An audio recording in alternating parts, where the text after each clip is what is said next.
오늘 이 본문의 말씀을 가지고 하나님께 드림이라는 제목으로 주의 말씀의 은혜를 나누고자 합니다. 얼마 전의 일입니다. 제 딸 아윤이가 밤에 엄마 몰래 제게 다가와서 무엇인가를 쓱 내밀며 한 입 깨물으라고 하였습니다. 아무 생각 없이 깨물고 보니 긴 연필 모양의 초콜릿이었습니다. 어느 분께서 그 아윤이를 아끼는 마음으로 파리에서 가져다 준 초콜릿을 선물해 주셨는데 이게 귀한 거라고 아윤이가 아빠 한 입 먹으라고 준 것이었죠. 그런데 문제는 제가 아무 생각 없이 너무 많이 깨물어 버렸다는 데 있었습니다. 순식간에 몽당 연필이 되어버린 이 초콜릿을 바라보며 아윤이가 울먹거리기 시작했습니다. 아차 싶었습니다. 먹는 척만 하던가 살짝만 깨물었어야 되는데 너무나 많이 깨물어 버렸다는 이 뒤늦은 후회가 물밀듯이 밀려오더라고요. 그 밤 아윤이를 달래며 있던 차에 한편으로는 그런 억울한 생각이 들었습니다. 이렇게 아까울 거면 뭐하러 나에게 초콜릿을 주었나 하는 생각 때문에 말이죠. 아빠가 맛있게 먹는 모습을 기대하며 초콜릿을 주었다면 결과적으로 맛있다고 감탄하는 아빠의 모습을 보며 기뻐해야 하지 않았을까 싶기도 합니다. 저는 이 경험을 통해서 우리의 신앙생활을 돌아보게 됩니다. 우리도 신앙생활 속에서 하나님께 많은 것을 드리지만 정작 우리는 어떤 모습으로 드리고 있는지 점검해 볼 필요가 있다는 생각이 듭니다. 오늘 본문을 통해서 하나님께 드림에 있어서 세 가지의 중요한 원칙을 함께 살펴보면서 스스로의 드림의 태도를 점검하는 시간 되기를 소망합니다. 본문에서 발견할 수 있는 하나님께 드림의 첫 번째 원칙은 자원하는 마음으로 드려야 한다는 사실입니다. 이것은 드림의 동기가 됩니다. 출애굽기서 35장에서 모세는 이스라엘 백성들에게 성막을 짓기 위한 예물을 준비하라는 하나님의 명령을 전달하는 내용이 소개되고 있습니다. 그리고 그 명령을 들은 이 백성들의 반응이 오늘 읽은 본문에 기록되어 있습니다. 오늘 본문은 이렇게 시작합니다. 20절입니다. 이스라엘 자손의 온 회중이 모세 앞에서 물러갔더니 하나님의 말씀을 듣고 성막을 짓기 위한 예물을 가져오라는 하나님의 음성을 듣고 모세 앞에서 물러갔다라고 기록하고 있습니다. 어디로 물러갔다는 말일까요? 각자의 처소 장막으로 물러갔다는 말이겠죠. 그리고는 어떤 일이 벌어졌을까요? 오늘 성경에서는 기록하고 있지는 않지만 상상을 해보았습니다. 아마 각자의 처소에서 이 하나님의 명령 앞에서 내가 어떻게 해야 하나 고민이 많이 되었을 겁니다. 예물을 드리라는 하나님의 명령을 생각하면서 여러 가지 생각들을 스쳐 지나갔겠죠. 무엇을 드려야 될까? 한편으로는 이거는 좀 드리기 아까운데 안 내면 혹시나 불이익이 있지는 않을까? 하나님께서 진노를 당해서 나에게 뭔가 큰 벌이 내리진 않을까? 그건 좀 두려운데. 다양한 생각과 마음들이 스쳐 지나가는 그 와중 속에서 결국 그들 가운데서 어떠한 이들이 하나님 앞에 예물을 가지고 나왔느냐? 마음에 감동이 된 자들이 예물을 가지고 하나님께 나와 드렸다라고 성경은 말씀하고 있습니다. 21절입니다. 마음이 감동된 모든 자와 자원하는 모든 자가 와서 회막을 짓기 위하여 그 속에서 쓸 모든 것을 위하여 거룩한 옷을 위하여 예물을 가져다가 여호와께 드렸으니 마음이 감동된 모든 자 그리고 자원하는 모든 자. 여기서 감동된으로 번역된 이 헬라의 원뜻은 들어 올리다라는 뜻입니다. 이 단어가 마음을 뜻하는 명사와 함께 쓰여서 본문에서는 마음이 그들을 들어 올렸다라는 뜻으로 번역이 되고 있습니다. 마음이 그들을 들어 올렸다라는 뜻은 쉽게 말해서 마음이 감동이 되었다는 뜻이겠죠. 그런데 이 감동됨이라는 단어는 스스로의 의지적인 작용이 아니라 마음속 깊은 곳에서 우러나오는, 그래서 자신도 어쩔 수 없는 충동에 의한 심적 상태를 나타내는 단어입니다. 즉 마음이 감동된 자란 모세가 전한 하나님의 말씀을 듣고 마음에서 하나님을 향한 열정이 일어나서 예물을 드리지 않고는 견딜 수 없게 된 자들을 의미하는 것이죠. 연이어 묘사된 자원하는의 뜻은 즐거이 드리다라는 뜻입니다. 이 또한 내적인 자발성을 강조하는 표현이지요. 이는 히브리 문학에서 한 가지 사실을 이중으로 두 번 반복해 말함으로써 그 사실을 분명하게 강조하는 기법 중에 하나입니다. 즉 본문은 하나님이 명령하신 일을 수행하는데 이 이스라엘 백성들이 얼마나 열정을 가지고 자원하여 참여했는지를 거듭 강조해서 보여주고 있는 것이지요. 강조하는 이유는 무엇일까요? 하나님 앞에서 이 자원하는 마음이 그만큼 중요하다는 것입니다. 그렇다면 이스라엘 백성들은 무엇 때문에 자원하여 기쁨으로 하나님께 예물을 드렸을까요? 그 이유는 바로 하나님께서 그들의 죄를 용서하시고 다시 기회를 주셨기 때문입니다. 이스라엘 백성들은 출애굽기 32장에서 금송아지를 만들어 우상을 숭배하며 하나님을 배반했습니다. 하지만 하나님은 그들을 버리지 아니하시고 오히려 성막을 지어 하나님이 그들 가운데 거하시겠다라는 은혜를 다시금 베풀어 주셨습니다.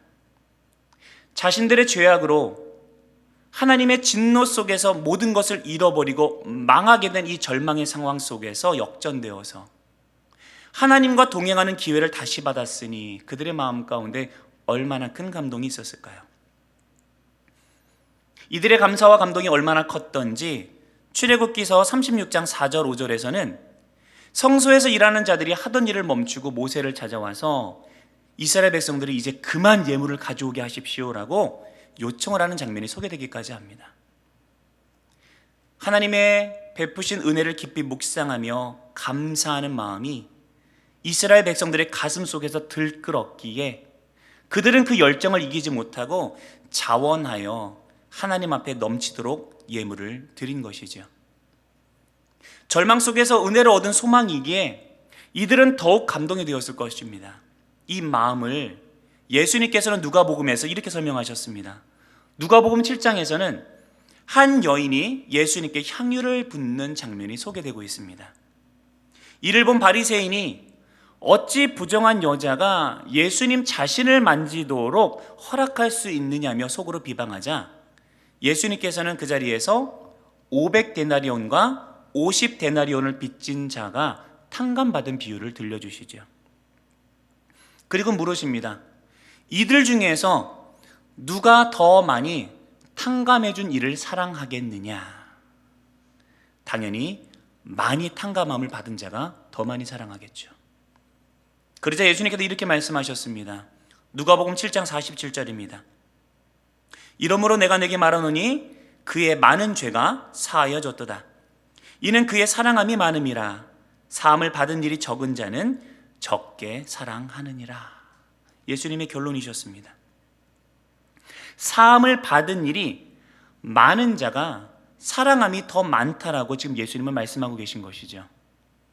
이 말씀은 그대로 이스라엘 백성들에게 적용될 수 있을 것입니다. 그들이 저지른 치명적인 잘못에도 불구하고 여전히 하나님이 그들과 함께 하기로 결정하셨기 때문에, 그리고 하나님께서 그들 가운데 함께 머무시기 위한 이 성막을 만드는 일을 그들에게 명령하셨기에 그들은 더욱 감동하여 자원함으로 예물을 드릴 수밖에 없었던 것이죠. 은혜를 경험한 자들이 감사와 기쁨으로 자원하여 예물을 드리는 모습, 이 모습이 바로 하나님께서 원하시는 드림의 모습인 줄로 믿습니다. 35장, 출애굽기 35장에 기록된 하나님의 명령을 다시 한번 살펴보겠습니다. 출애굽기 35장 5절입니다. 너희의 소유 중에서 너희는 여호와께 드릴 것을 택하되 마음에 원하는 자는 누구든지 그것을 가져다가 여호와께 드릴지니. 하나님께서 명령하신 내용입니다. 예물을 드릴 때에 마음에 원하는 자가 가져다 드리라. 하나님께서 받기를 원하시는 예물은 하나님께 드리기를 원하는, 마음에 원하는 자들의 예물이었습니다. 하나님께 드리는 예물에 있어서 언제나 중요한 것은 바로 이 자원하는 마음, 자발성입니다. 예물의 가치는 바로 이 자원하는 마음에 달려 있습니다. 하나님께서 인간을 처음 창조하셨던 에덴 동산의 일을 한번 떠올려 보십시오. 아담과 하와가 하나님의 명령을 어기고 선악을 따먹었던 그 사건. 그런데 그들이 그 선악과를 따먹을 수 있었던 이유는 그들에게 바로 자유의지가 있었기 때문이죠. 하나님이 인간을 지으실 때에 그분의 명령에 절대 복종하는 존재로 지으실 수 있었습니다. 하지만 하나님께서는 인간을 그렇게 짓지 않으셨습니다. 인간이 죄를 범할 가능성이 있음을 아셨음에도 불구하고 그들에게 자유의지를 허락하셨습니다. 그 이유는 무엇입니까?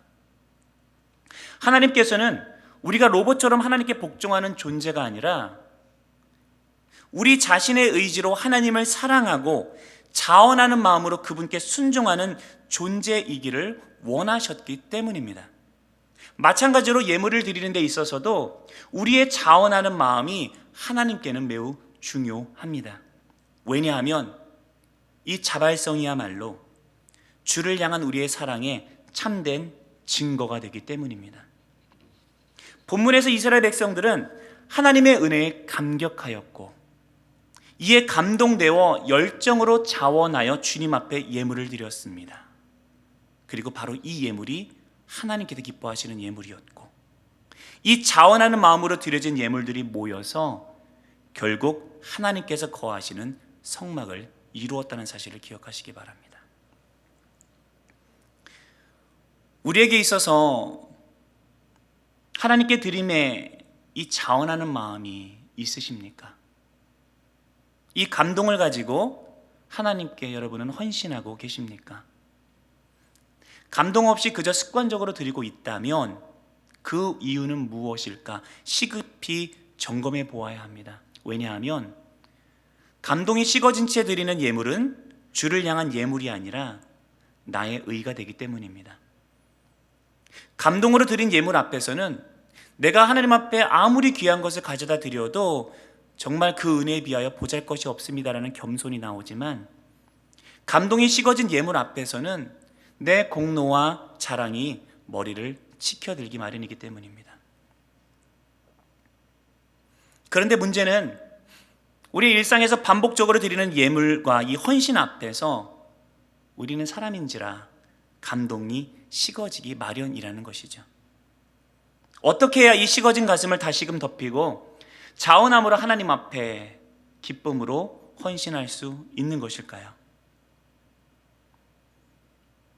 오직 하나님의 은혜의 경험만이 우리의 가슴을 뛰게 하는 줄로 믿습니다. 본문에서 이스라엘 백성들이 새롭게 그들에게 부여된 이 은혜를 경험하였기에 기쁨으로 자원하여 마음껏 예물을 드릴 수 있었던 것처럼 이 열정이 지금의 우리의 삶의 현장 속에서도 이어지고 연장되기 위해서는 우리는 매일같이 하나님을 대면하며 그분의 은혜를 경험해야 하는 줄로 믿습니다. 하나님을 대면하여 누리는 은혜가 하나님께 자원하여 드리고자 하는 우리 마음의 동기가 된다는 사실들을 반드시 기억하시길 바랍니다. 자원하는 마음을 회복하는 우리 모두가 되기를 간절히 소망합니다. 그러기 위해 더욱더 주를 갈망하며 주를 사모하며 하나님의 은혜의 보좌 앞으로 가까이 나가는 우리 모두가 되기를 소망합니다. 우리는 하나님께 드림에 있어서 자원하는 마음이 중요하다는 사실을 함께 살펴보았습니다. 그렇다면 자원하는 마음으로 우리는 무엇을 드려야 할까요?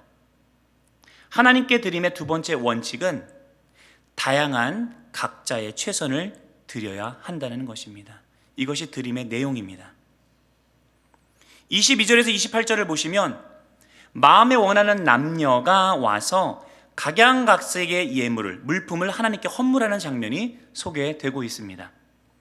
이들은 팔찌와 귀걸이와 금품들, 청색, 자색, 홍색, 실, 가죽, 보석과 기름을 가져왔습니다. 이 모든 물품들은 하나님께서 명하신 성막을 짓기 위해 사용되어지는 물품들이었죠. 이를 묘사하는 구절들을 세밀히 살펴보면 이 소용되는 물품을 이미 소유 중에 가지고 있는 이들도 있었고요. 이 실의 경우에는 슬기로운 여인들이 손수 실을 빼어 만들어 가져왔다라고도 합니다. 족장과 같이 지위가 있는 이들은 보석과 같은 고가의 물품들을 가져왔다고 소개하고 있죠. 이 내용들을 통해 우리가 알 수 있는 것은 무엇일까요? 그것은 모든 자원하는 이들이 드린 예물이 매우 다양했다는 것이죠. 그런데 각자 가지고 있는 것이 달랐고 드릴 수 있는 물품들이 달랐지만 이 모든 예물은 각자의 형편과 능력에 맞춘 최선의 예물이었다는 사실입니다. 고귀한 물품을 가져온 자의 예물도 상대적으로 적은 가치의 물품을 가져온 자의 예물도 하나님 앞에서는 동일한 자원하는 예물이었습니다. 하나님께서는 우리의 최선의 예물을 기뻐하시는 줄 믿습니다. 앞에서 살펴보았던 출애굽기 35장 5절에서도 하나님께서는 예물을 가져올 때에 너희의 소유 중에서 예물을 드리라 라고 명령하셨습니다. 하나님께서는 각 개인의 능력의 한계를 벗어나는 예물을 강요하시는 분이 아니십니다. 억지로 강요되어 어쩔 수 없이 드리거나 자신의 믿음을 과시하기 위해 무리하게 드리는 예물을 원치 않으십니다. 우리의 믿음의 분량만큼 자원하여 즐거이 드리는 예물을 원하십니다. 그래서 하나님께서는 신명기서를 통해서 이렇게 말씀하셨습니다. 16장 17절입니다. 각 사람이 내 하나님 여호와께서 주신 복을 따라 그 힘대로 드릴지니라. 주신 복을 따라 그 힘대로 드리라. 오늘날 많은 성도들이 자신의 능력과 믿음의 분량을 전혀 고려하지 않은 채 순간적인 감정이나 자기 과시욕에 사로잡혀서 무리한 헌물과 헌신을 작정하곤 합니다. 그리고 거짓된 교회가 때때로 그것을 조장하기도 하죠. 그 결과 그들은 하나님과의 약속을 지키지 못하여 스스로 자책의 무거운 짐을 떠안거나 훗날 자신과 가족들에게 커다란 상처와 부담을 안겨준 채로 믿음의 길에서 실족하기도 하는 모습을 종종 보곤 합니다. 하나님께서는 최고의 헌물이 아니라 최선의 예물을 원하신다는 사실을 기억하시길 바랍니다. 나의 소유 중에서 내가 가진 재능과 은사 안에서 할 수 있는 최선의 모습을 주 앞에 드릴 때 하나님께서는 우리의 헌신을 기쁘게 받으시고 값지게 사용하여 주신다는 사실을 기억하십시오. 여러분이 드릴 수 있는 최선의 예물이 하나님 앞에 최고의 예물이 되는 줄로 믿습니다. 은혜에 감격하여 자원하여 최선의 예물을 드리는 것 이외에 하나님께 예물을 드리는 데 있어서 살펴보아야 될 중요한 것이 한 가지 더 있습니다. 하나님께 드림의 세 번째 원칙은 하나님을 위하여 드려야 한다는 것입니다. 드림의 목적입니다. 29절입니다. 29절 함께 읽겠습니다. 시작. 마음에 자원하는 남녀는 누구나 여호와께서 모세의 손을 빌어 명령하신 모든 것을 만들기 위하여 물품을 드렸으니 이것이 이스라엘 자손이 여호와께 자원하여 드린 예물이니라. 모든 예물들은 하나님께서 모세에게 명령하신 것을 만들기 위함이었다라고 말씀합니다. 구체적으로 하나님께서 이스라엘 백성 중에 거하실 성막을 짓기 위함이었습니다. 그리고 이스라엘 백성들이 자원하는 마음으로 드린 모든 예물은 하나님의 성막을 짓는데 만드는데 온전히 사용되었습니다. 즉 모든 드림의 목적은 하나님을 위함이어야 합니다. 주의 뜻을 이루기 위함이옵니다. 내 뜻과 목적을 위해 드려지는 예물이 아니라 하나님의 뜻을 이루기 위하여 드려져야 한다는 사실을 기억하시기 바랍니다. 하나님께 드림에 대한 많은 그릇된 생각 중에서 대표적인 예가 바로 이 11조에 대한 오해이죠. 어떤 성도들은 하나님께 헌물을 드릴 때 말라기 3장 10절의 말씀을 인용하여 본인들이 받을 복을 먼저 헤아리려 합니다. 말라기 3장 10절입니다. 만군의 여호와가 이르노라 너희의 온전한 11조를 창고에 들여 나의 집에 양식이 있게 하고 그것으로 나를 시험하여 내가 하늘 문을 열고 너희에게 복을 쌓을 곳이 없도록 붙지 아니하나 보라. 나를 시험해봐라. 내가 너에게 복을 쌓을 것이 없도록 붙지 아니하겠느냐? 라는 하나님의 말씀을 그대로 받아들여서 이들은 하나님께 예물을 드리는 목적을 본인들이 받을 복에 두고는 합니다. 이들은 하나님께 예물을 드리는 것이 아니라 하나님께 투자를 하는 셈입니다. 내가 더 많은 것을 드렸으니, 이만큼 드렸으니 하나님께서 더 큰 복을 주시겠지. 그들의 마음의 목적과 동기가 자신의 웰빙에 있습니다. 하나님을 위한 마음이 아니죠.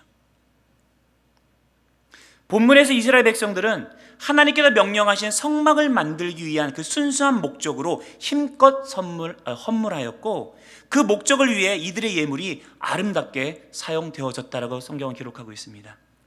우리가 드린 예물이 하나님의 목적을 위해 사용되어지는 일은 우리가 하나님의 일에 동참하는 방법이며, 동시에 그 자체로 큰 복이라는 사실들을 꼭 기억하시기 바랍니다. 말씀을 정리하겠습니다. 오늘 우리는 출애굽기 35장의 말씀을 통해서 하나님께 드림의 세 가지 원칙을 함께 살펴보았습니다. 첫 번째, 자원하는 마음으로 드려야 한다. 두 번째, 각자의 최선을 드려야 한다. 세 번째, 하나님의 일을 위하여 드려야 한다. 하나님께 드리는 자는 자원하는 마음으로 최선의 것을 하나님의 일을 위하여 드려야 하는 줄로 믿습니다. 그리고 우리가 바른 제사로 예물을 주께 드렸다면 이 예물이 모여 하나님의 뜻을 이루는데 값지게 사용될 줄 믿습니다. 특별히 요즘 우리 영안교회가 성탄절을 앞두고 이웃들에게 그리스도의 사랑을 전하는 일을 준비하고 있습니다. 우리가 드리는 예물과 헌신이 하나님께서 기뻐하시는 이 뜻을 이루는 데 사용되기를 간절히 소망합니다.